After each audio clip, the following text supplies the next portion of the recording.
இந்த மாதிரி ஒரு கணக்கு கேட்டால் நீங்கள் ஃபஸ்ட்டு என்ன பண்ணுங்கள், சமம்க்கு இந்த பக்கம் இருக்குல்ல அந்த நம்பரை ஃபஸ்ட்டு அப்படியே தனியாக எடுத்து எழுதி அதை ஸ்கொயர் பண்ணி அதுக்கடுத்து கீழே எழுதிக்கோங்க. சரியா? அதுக்கடுத்து என்ன பண்ணுங்க,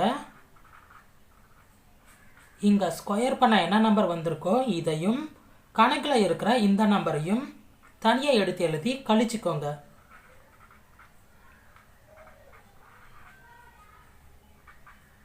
அப்படி கழிக்க என்ன நம்பர் வருதோ அதை அப்படியே ஸ்கொயர் பண்ணாலே போதும், நமக்கு தேவையான பதில் என்னன்னு ஈஸியாக கண்டுபிடிச்சிடலாம்.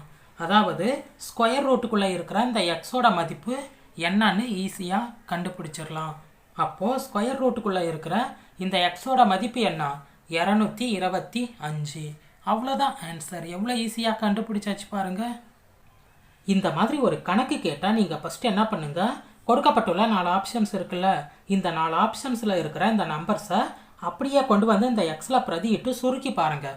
சரியா? அப்படி சுருக்கும்போது சமம்க்கு இந்த பக்கம் இருக்கிற இந்த நம்பர் வரணும். அப்படி எந்த ஆப்ஷனில் இருக்கிற இந்த நம்பரை கொண்டு வந்து எக்ஸில் பிரதியிட்டு சுருக்குனா நமக்கு சமம்க்கு இந்த பக்கம் இருக்கிற இந்த நம்பர் பதிலாக வருதோ அந்த ஆப்ஷனே இதுக்கான சரியான பதில்னு நாம் ஈஸியாக கண்டுபிடிச்சிடலாம். இப்போ நான் சொன்னது உங்களுக்கு சரியாக புரியலையேனா இப்போ நான் போட்டு காட்டுறேன் பாருங்கள், உங்களுக்கு தெளிவாக புரியும்.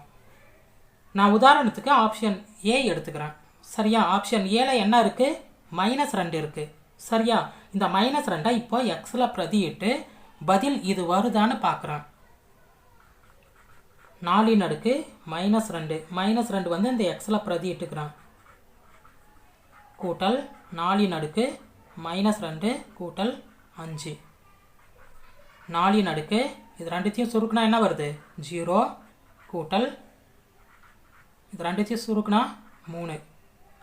4 அடுக்கு 0 இதோட மதிப்பு என்னன்னா 1. ஒரு நம்பரோட அடுக்கு 0ன்னு வந்தால் அதோட மதிப்பு 1. ஓகேவா? கூட்டல் 4 16 16 64.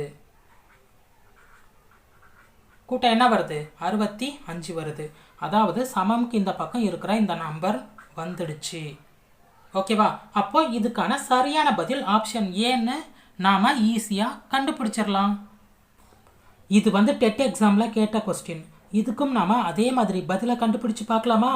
ஃபஸ்ட்டு ஆப்ஷன் ஏவா நான் எடுத்துக்கிறேன். 3 அடுக்கு எக்ஸ்ன்னு இருக்குல்ல, இந்த எக்ஸில் இந்த 2 பிரதியிட்டு பார்க்குறேன்.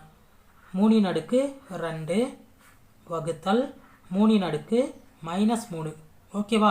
இது சுருக்க எனக்கு இங்கே இருக்கிற பதில் வரணும். அப்படி வந்துச்சுன்னா இதுவே இதுக்கான பதில்னு ஈஸியாக கண்டுபிடிச்சிடலாம்.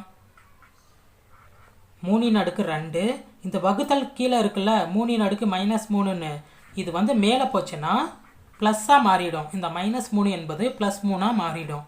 சரியா? இப்போ அதை பெருக்கலாமா?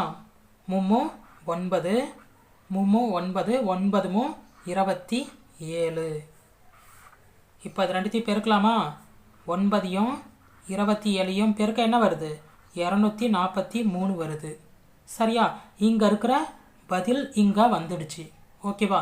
அப்போது இதுக்கான சரியான பதில் இதுதான்னு நாம் ஈஸியாக கண்டுபிடிச்சிடலாம். இது எல்லாத்தையும் போட்டு பார்த்தாலும் கூட இந்த பதில் வரவே வராது. சரியா?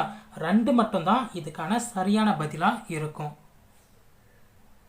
நான் எக்ஸாமில் இந்த மெத்தட் தான் யூஸ் பண்ணேன். நீங்களும் இந்த மாடலில் ஒரு கணக்கு கேட்டால் இந்த மெத்தடை யூஸ் பண்ணி ஈஸியாக பதிலை கண்டுபிடிங்க. இந்த மாடலில் அதாவது இந்த மாதிரி எக்ஸோட மதிப்பை கண்டுபிடிக்கிற மாதிரி நிறைய கணக்கு கேட்டிருக்காங்க இது வரைக்கும் நான் பார்த்த எக்ஸாமில்.